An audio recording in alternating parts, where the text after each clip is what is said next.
నిలకడగా ఉందని తెలిపారు తిరుమల మెడికల్ వైద్యులు. వడదెబ్బ కారణంగా ఆయన స్పృహ తప్పారని, విశ్రాంతి తీసుకుంటే సరిపోతుందని చెప్పారు.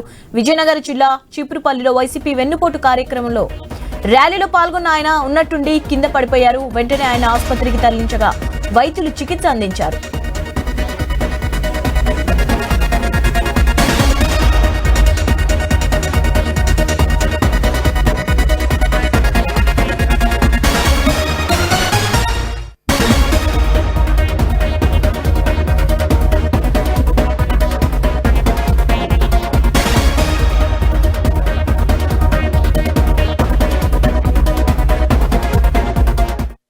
ర్యాలీలో ఉన్నప్పుడు తల తిరిసి పడిపోయారు, కొంచెం స్పృహ తప్పింది.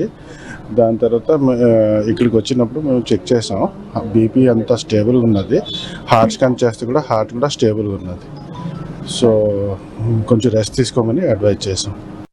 ఈ నిరసన తెలిపే కార్యక్రమంలో ఎక్కువ దూరం నడవటం వల్ల, దానివల్ల అది ఎండ తీవ్రత ఎక్కువగా ఉండటం వల్ల ఈ ఎండ తీవ్రతకి కొంచెం అడ్జస్ట్ అయ్యి కొంచెం ఎలక్ట్రోలైట్ ఇంబ్యాలెన్స్ వచ్చి కళ్ళు తిరిగి పడిపోయారు.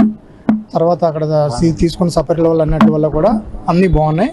బ్లడ్ టెస్ట్లు అన్నీ కూడా చేసాం, అన్నీ బాగున్నాయి. బీపీ అన్నీ కూడా బాగుంది. హార్ట్ స్కానింగ్ కూడా చేసాం, హార్ట్ స్కానింగ్ కూడా నార్మల్గా ఉన్నారు. ఆయన రెస్ట్ తీసుకుంటే సరిపోతుందండి. ఏ విధమైన ప్రజలెవరు కూడా ఆందోళన చెందవలసిన అవసరం లేదండి.